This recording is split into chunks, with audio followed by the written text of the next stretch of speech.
In this canto, Sri Aurobindo has been sharing with us the secret knowledge which King Aswapati has received as a result of his spiritual development. The goddesses of wisdom and inspiration and intuition and revelation and discrimination, discernment, have revealed many great secrets of spiritual knowledge to him. And this spiritual knowledge Sri Aurobindo has shared with us in this Canto 4, the secret knowledge. This is the knowledge which is underlying all the rest of the book.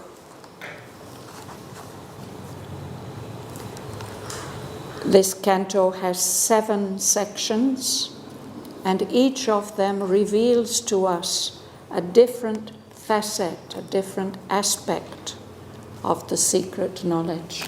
It's as if he's highlighting one aspect and then another and then another.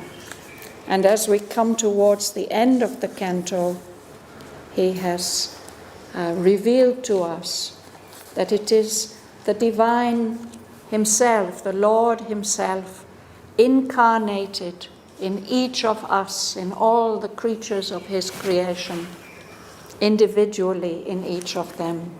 And in each of them, he is seeking for himself as one forgetting. He has put away his own knowledge. As one forgetting, he is seeking for it. And the image that is given for this searching is the Vedic image of a sea journey, traveling by ship. And in this section, this last section, Sri Aurobindo shows us the soul, first as an apprentice, learning to sail his vessel, this vessel of an earthly embodiment, the ship of the body, learning to use that. And with wonderful imagery, he shows the development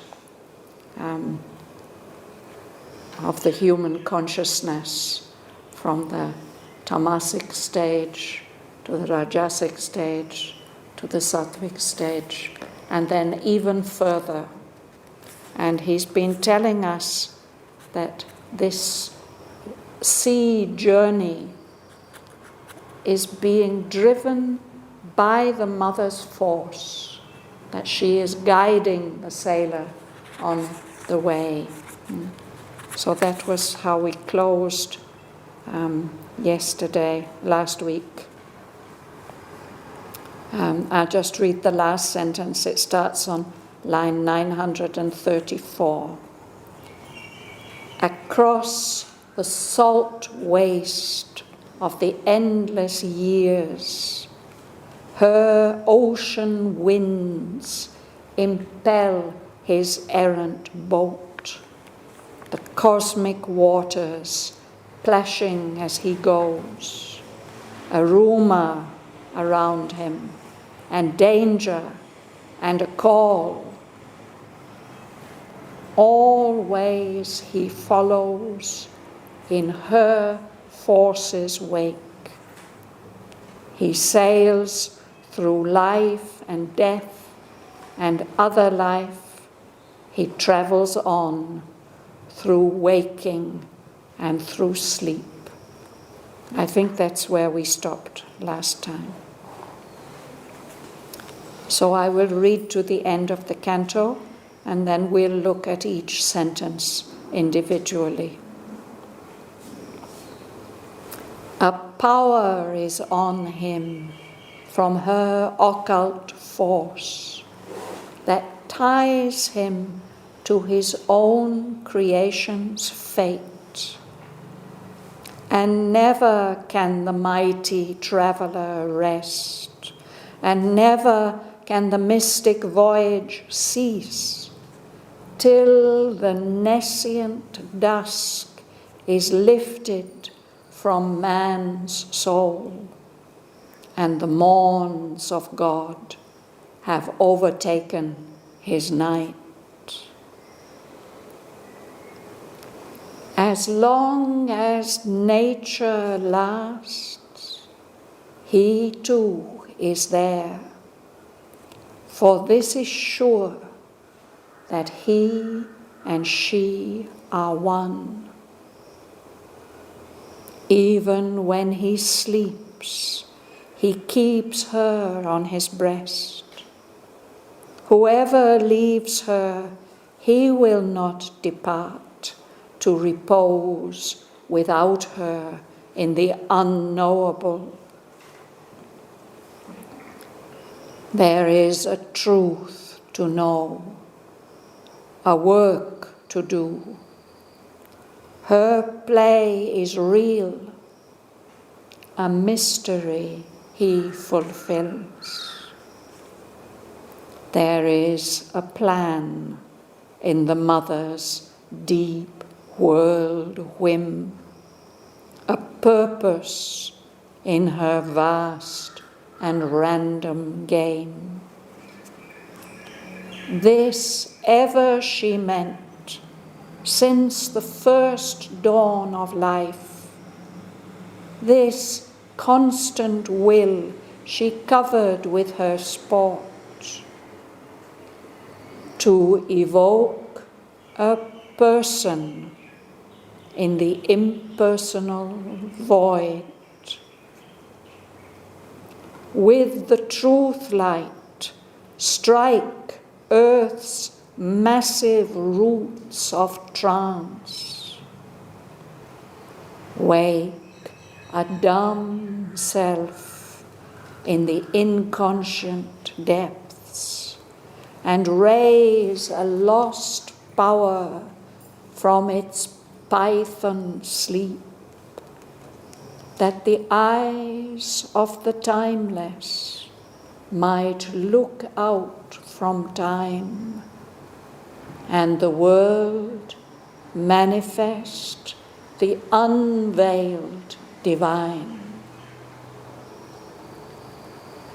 For this he left his wide infinity, and laid on the spirit the burden of the flesh, that Godhead's seed might flower in mindless space.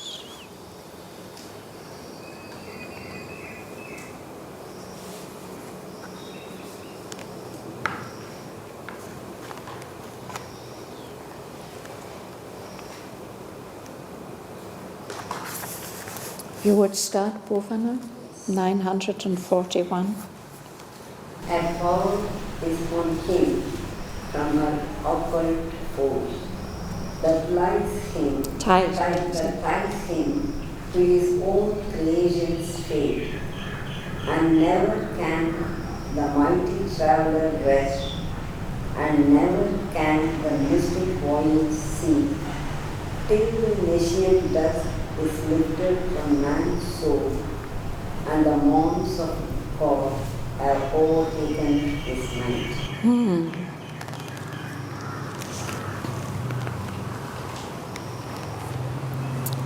So, as I mentioned earlier, this he, this him, this is the divine who dwells in the heart of all creatures, the individual divine, who identifies. He's the soul, but he identifies with nature. So he travels on the tracks that the mighty mother sets for him. And he has to follow. A power is on him from her occult force. Whether we want or not, she will drive us to our fulfillment. She will drive the soul to its self-realization. And that power also ties him to the fate of his own creation. That is to say, this manifestation. The goal of many spiritual seekers has been to leave this world. There's the feeling that there's something irreparably wrong with earth life, and that the only thing for the soul to do is to seek liberation, freedom, by leaving this manifestation. Sri Aurobindo says it's such a pity that so many great souls have chosen to do that, to leave the world, when the world actually needs all these great beings to help it to its final transformation and fulfillment. And here Sri Aurobindo is saying, Justin was asking me about it the other day, that do we have a choice about that? So somewhere in his letters or his prose writings, I recall reading that he says, if that is the strong aspiration of the soul, it can leave, but then it may change its mind and decide to come back when it realizes this secret knowledge. And here it says that for the divine himself, the incarnated soul, the journey can't cease, it can't come to an end, and he can't rest. The mighty traveler cannot rest until this ignorance, this nescient darkness has been lifted from man's soul. And the morns of God, the bright dawns and mornings of the divine have overtaken his night. If you're traveling in a plane, it happens that unexpectedly soon the dawn comes, the morning overtakes the night.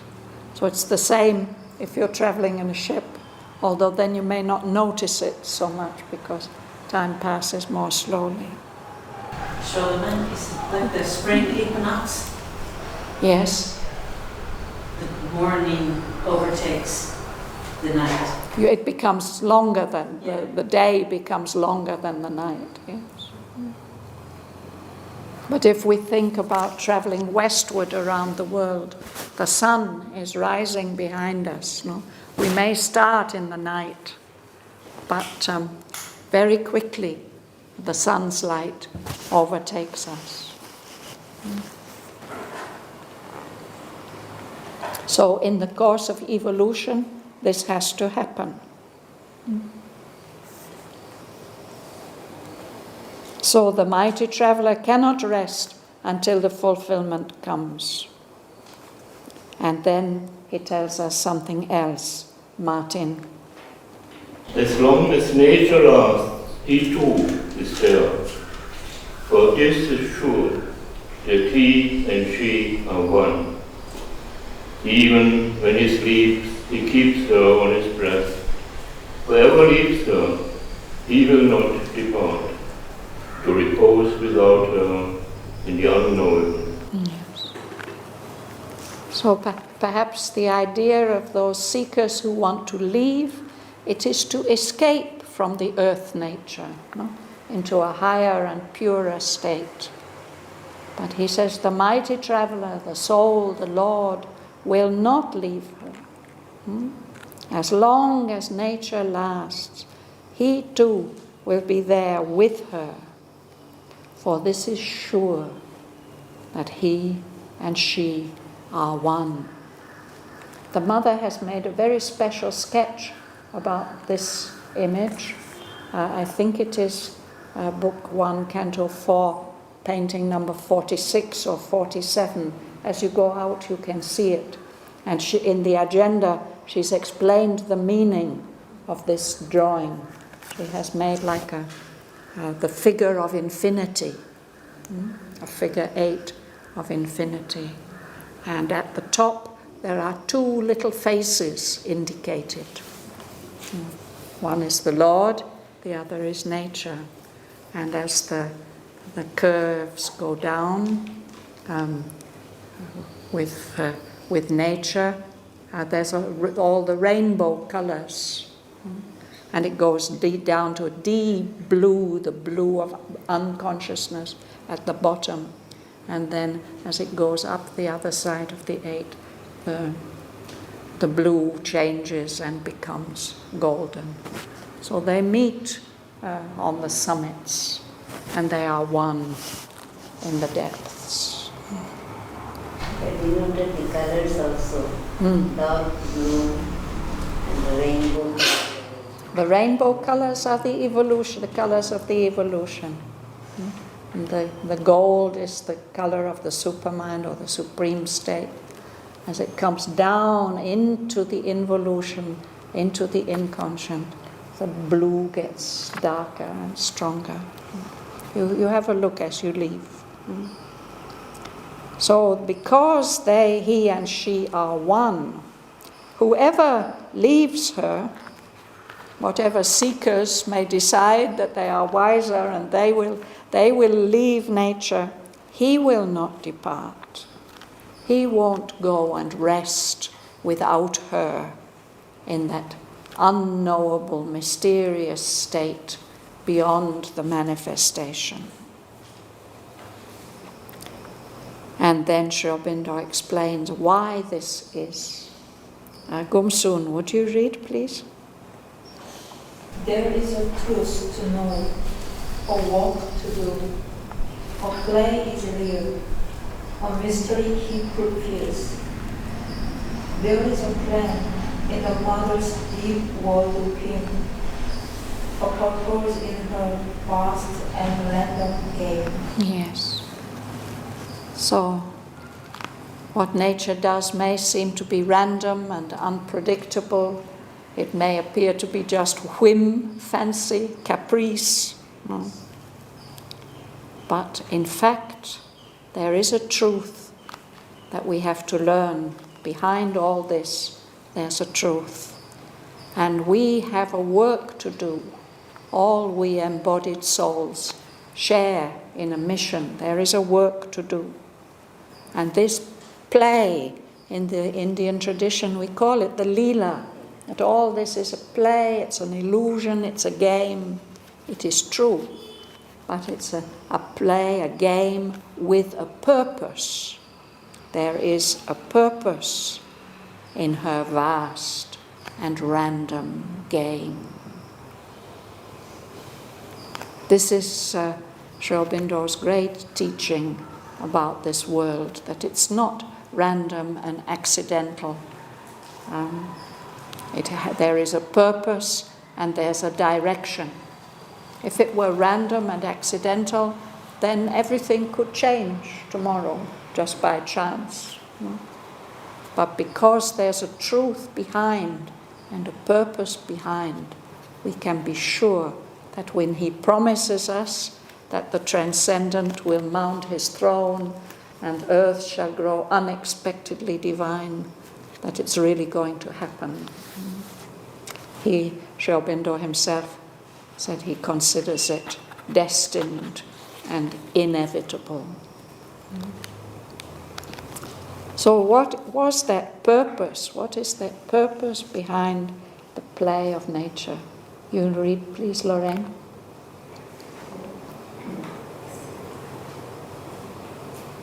This ever she meant since the first dawn of life.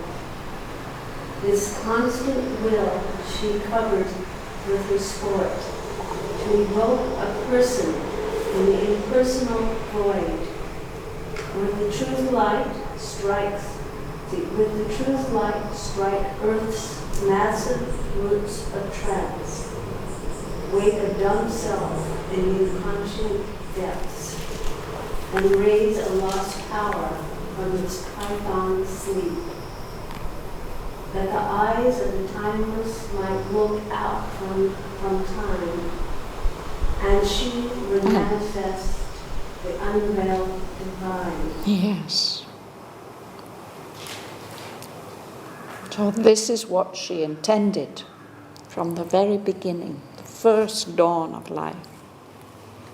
She's always had this will, this purpose in mind, whatever game she seemed to be playing, that she covered with her sport. The idea was to evoke, to call out a person, a fulfilled individual with a capital P in what started out as an impersonal void, a void without emptiness, without consciousness, without forms, without personality, in the very beginning of this manifestation.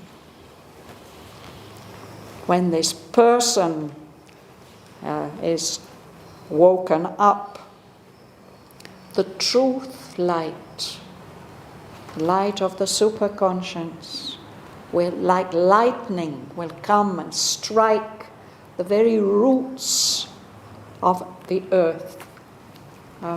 Again, it's an image of the earth as a tree, the tree of life. No? And in that ancient image, there's a serpent, there's a worm chewing away at the roots of the tree. So it is deforming and distorting the tree. But if that truth light strikes at the roots, that worm will be finished, or he'll be transformed. A dumb self, a self unable to express itself, is deep down there in those inconscient depths at the root of matter. And what she wants to do is to raise up this lost power, that serpent, that worm that's chewing away at the roots of life, has to be wakened from its python sleep. A python is a kind of snake or serpent, a very big, huge, powerful one that's a constrictor. It holds you tight in its coils. No? And since early times, that particular kind of snake has been the symbol of the earth power that holds onto you tight and won't let you develop. But that power, that lost power, has to be wakened up from its python sleep. Pythons are snakes who sleep for a long time. They may eat once a year or once in 2 years, and in between they just sleep. When that power is wakened, the eyes of the timeless, the one who is beyond all time, the transcendent, will be able to look out from time. Here it says, might look out from time. It doesn't mean that it's a possibility, that perhaps it will happen. It means so that the eyes of the timeless can look out from time, will look out from time, when that power, lost power, is woken up. And the whole world will be able to manifest the unveiled divine. Of course, the divine is veiled in all the appearances and movements and happenings of this world, but he's veiled, we can't see him. But the intention is that eventually he shall be fully revealed in all the movements and forms of nature. Ramapan? Void. Yes. Emptiness. Yes. Is there etymologically any connection with avoid? You avoid something. Well, you can think of it like that. If you avoid something, For you it doesn't exist anymore. Usually when you put A, it means opposite. In Sanskrit, not in English. In English, sexually asexual, they say in English sometimes. That's right, yeah. It's asymptomatic, they say. Sometimes. Yes. And another pronunciation is right, Messian and the inconscient or similarly done. Very different. Yes, there's a slightly different inconscient.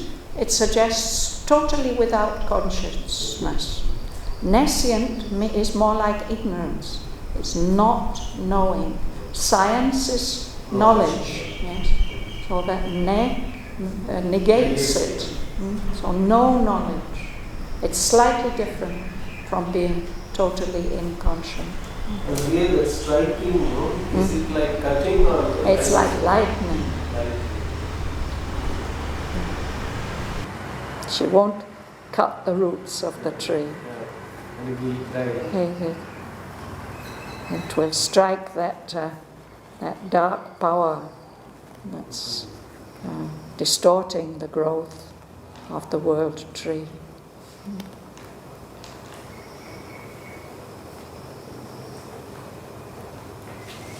Janka, would you read the last 3 lines, please? For this he left his white infinity, and led on the spirit the burden of the flesh, that God hath seed made flower in mindless space. Yes. Oh.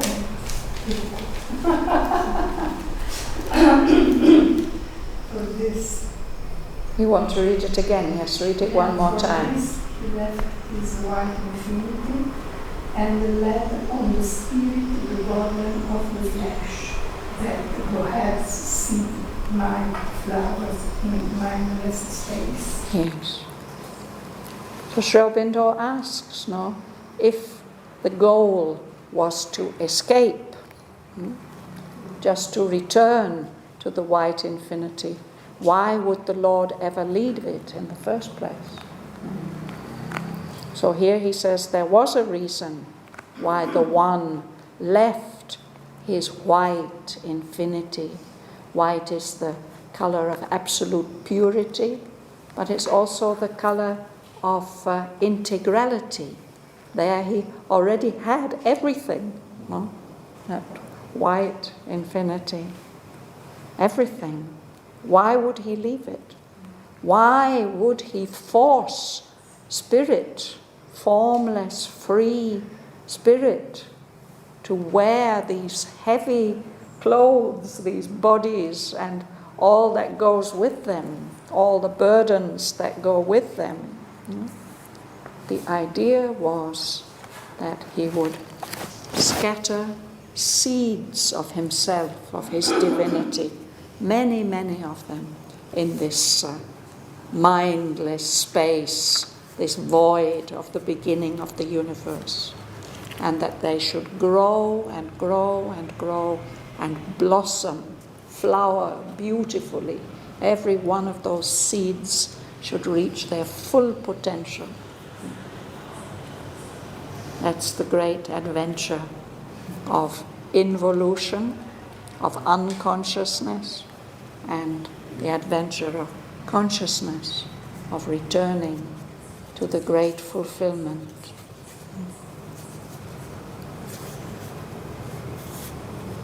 So if anybody asks you what Sri Aurobindo's yoga is about, what Sri Aurobindo's teaching is about, you can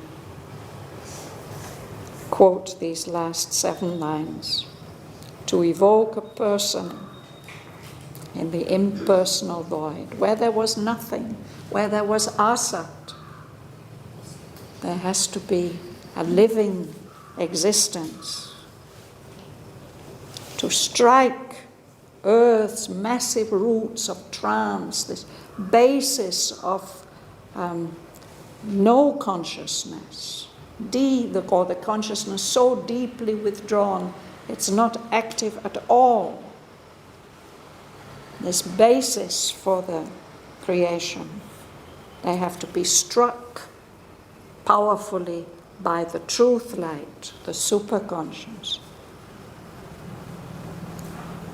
And that dumb self who has plunged into the depths and lost the ability to express itself, to feel, to be conscious, has to be woken up.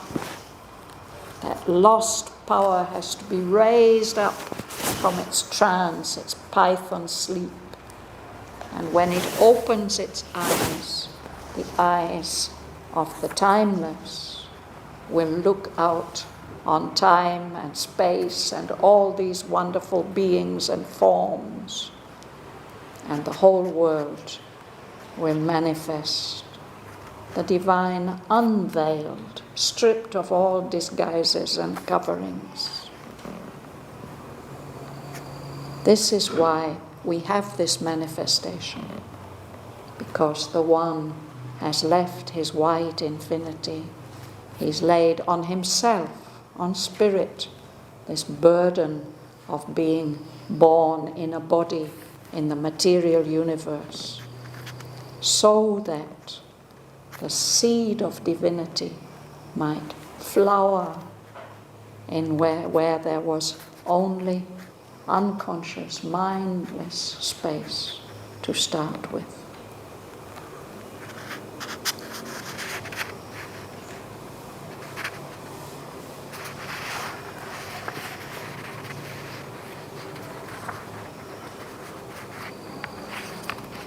So we will see in the next canto that this knowledge that has been communicated to us in Canto 4 and which King Aswapati has gained in Cantos 3 and 5, well, Canto 3 especially.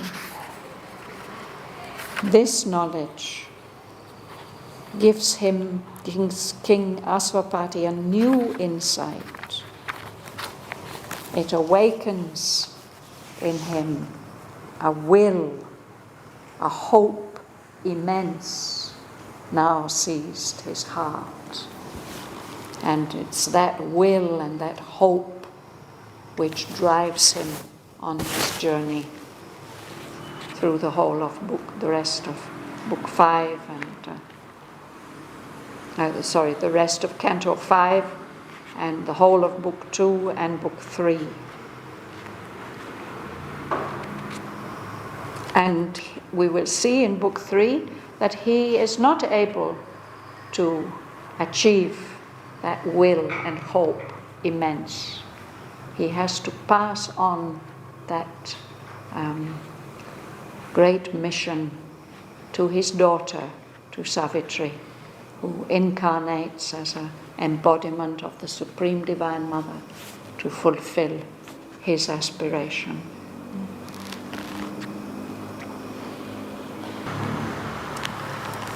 So those of you who have been here and who have gone through the whole canto, anybody has any questions to ask?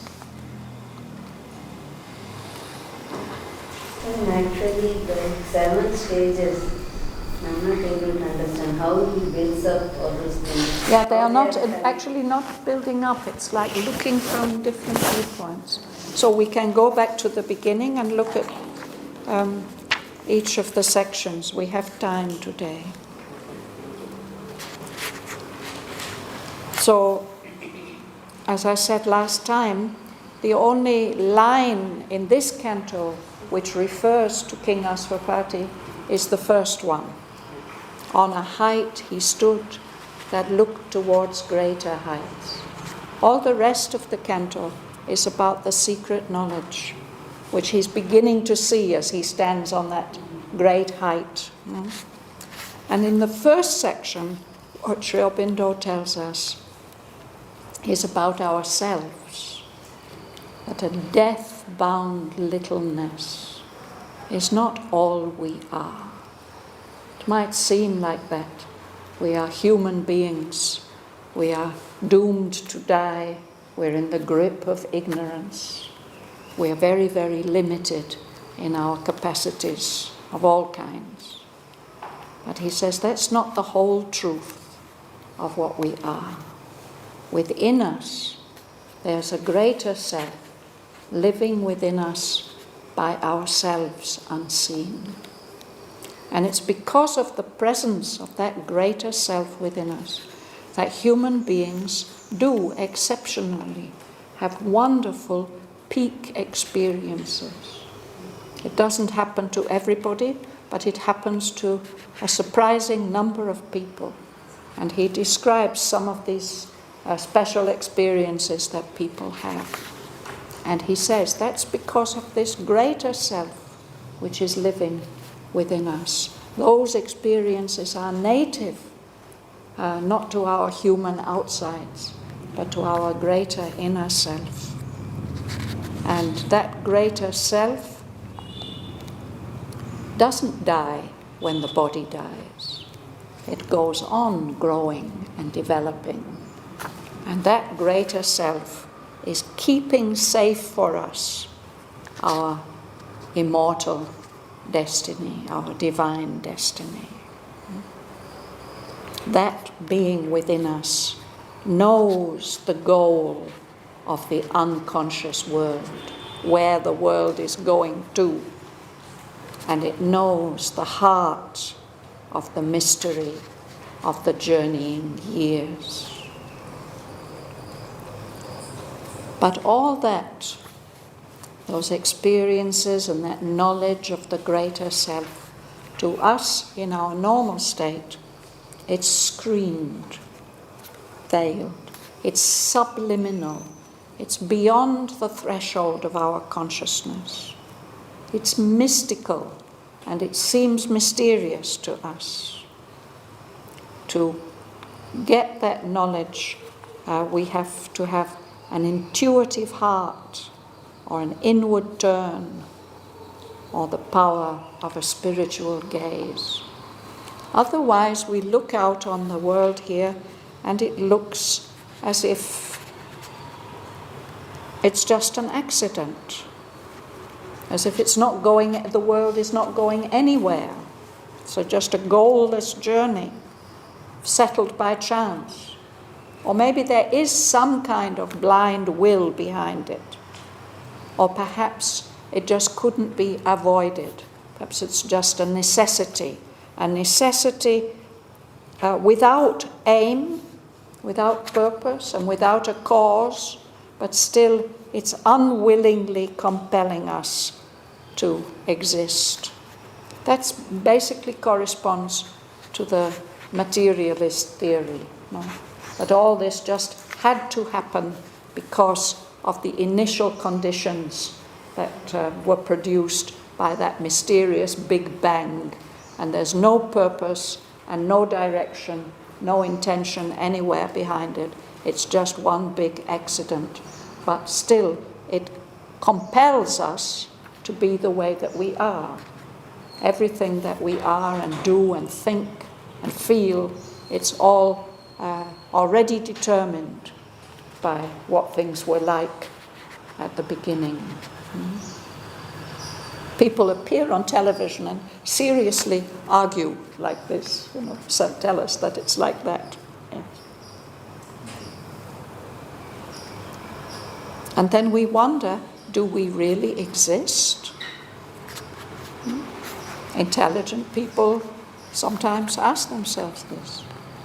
And there was one French philosopher who said, well, I'm thinking about it, so that proves I must exist. Mother says she doesn't find this answer very satisfactory. It's not anything, it's I have a doubt. I doubt, so I dubito ergo sum in Descartes. It's Descartes who says, yeah. I'm wondering about it, so I must exist. Dubito ergo sum is the doubt, not thing. So he tells us in the second canto about the earth consciousness, this prevalent earth consciousness, which really doesn't know where it's going, and which lives in a kind of vacuum between some high possibility and the world of matter, and here there's some consciousness turning around and around without any clear relationship. But he says it's not like that is our greatest need, to join these three aspects again. But he also tells us that although there seem to be two ends to the creation, there's spirit and there's matter, and he describes to us the beings of spirit, and he describes to us earth nature working in matter, carrying clay images of unborn gods.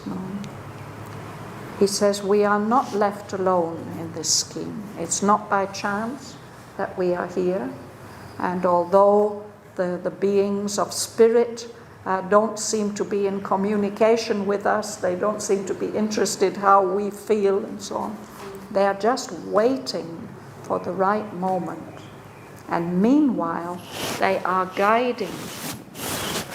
And meanwhile also, there's a divine power which is always helping us and keeping for us safe our wonderful destiny. So guided by those higher beings who can really see what is going on, the earth is being guided towards its destiny and the bliss that it's always longing for. And there's a wonderful prophecy on page 55 about how earth will grow unexpectedly divine, and maybe none of us will even notice it. God shall grow up while the wise men talk and sleep, for man shall not know the coming till its hour, and belief shall be not till the work is done. So in the third section he tells us more about the earth consciousness and these separations and how they work together. And that ends on page 60, where he tells us that nature is carrying in her a purpose which corresponds to the will on the heights, and she knows that this vast descent will come and the soul will be able to rise up. And then he starts to tell us about our relationship, our individual relationship with the divine. All here, everything here, where each thing seems its lonely self, are figures, expressions of the soul transcendent one. There is only one who is beyond everything. Everything exists because of him. Nothing could live if it were not for him. And his unseen presence is shaping these bodies of ours. And then he gives a kind of history that one has manifested himself in order to play with the mother, with his own conscious force. He's come as a playmate in the mighty mother's game. And how they are playing together and taking different roles. He moves here as the soul, and she is nature. And they are playing their parts through all of us, expressing themselves through this play of the soul, making certain choices, and nature putting some limitations and compulsions on us. It is these two forces that are really determining our lives. And he says, these are the two in one. And the whole wide world is only he and she. And in the next section he elaborates on that and this wonderful relationship between these two playmates, the Lord and the Mighty Mother, he and she. And basically, he has, incarnating into the world, he has left everything to her. He will do whatever nature tells him. He identifies with us in our ignorance. And the soul is just adoring nature and obeying her and following her and enjoying her. The spirit, this is on page 66, the spirit, the innumerable one, has left behind his lone eternity. He is an endless birth in endless time, her finite's multitude in an infinite space. He has become all this, whatever the mother wants him to be.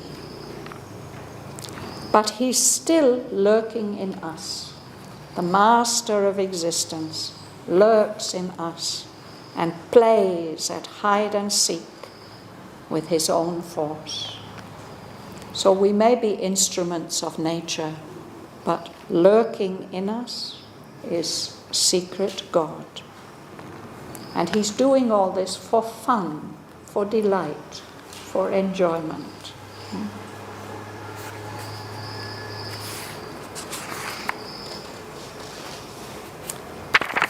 And he is the one who's exploring and enjoying this whole universe.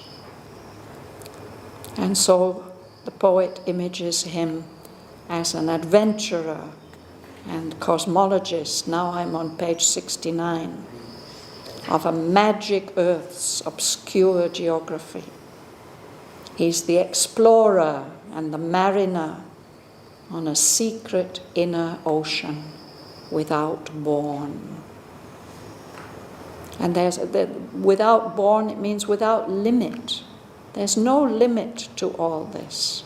And there's no last certitude in which thought can pause. And no terminus. There's no end to the soul's experience.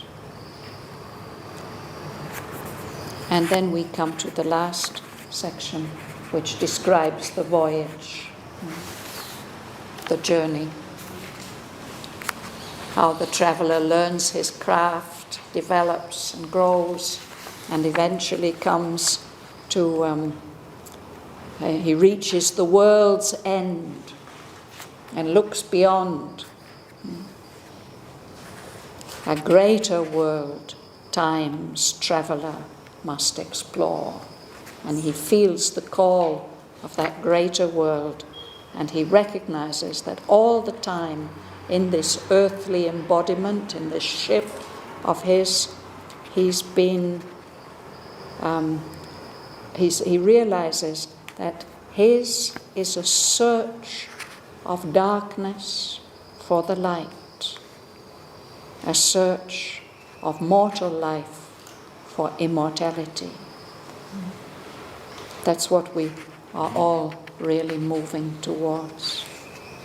Perfect consciousness, deathless life.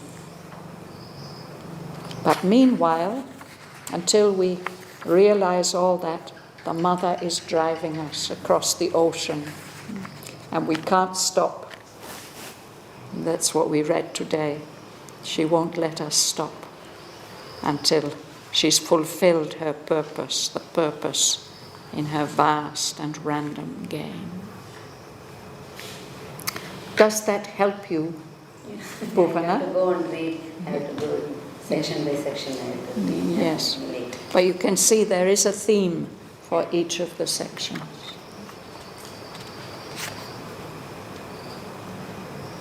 And how wonderfully and subtly he reveals this relationship between nature, the play of what seems to us unconscious Prakriti, and the conscious being.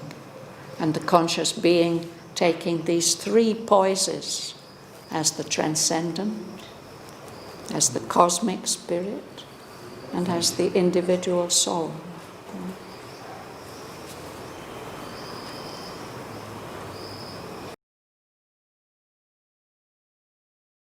A power is on him from her occult force that ties him to his own creation's fate, and never can the mighty traveller rest, and never can the mystic voyage cease, till the nescient dusk is lifted from man's soul, and the morns of God have overtaken his night.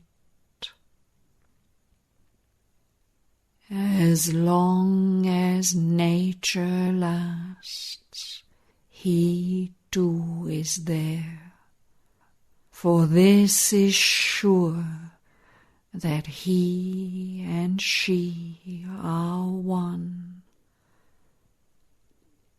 Even when he sleeps, he keeps her on his breast. Whoever leaves her, he will not depart to repose without her in the unknowable.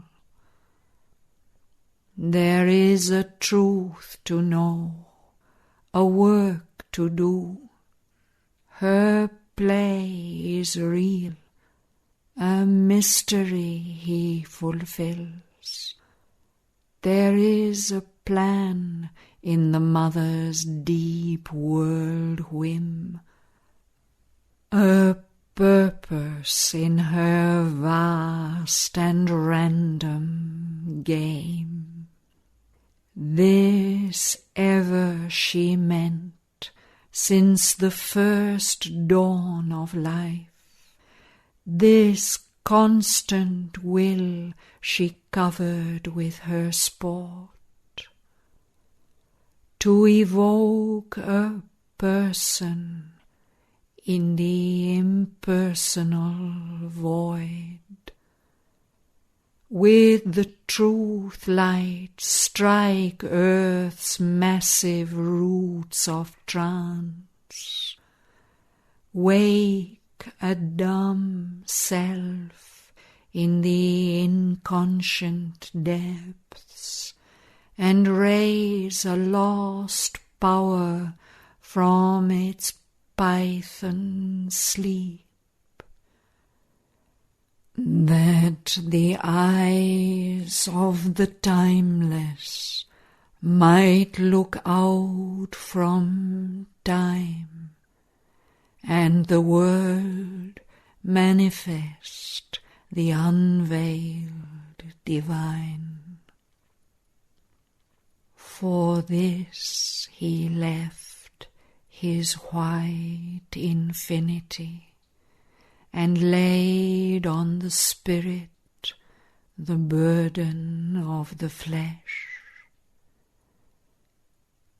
that Godhead's seed might flower in mindless space.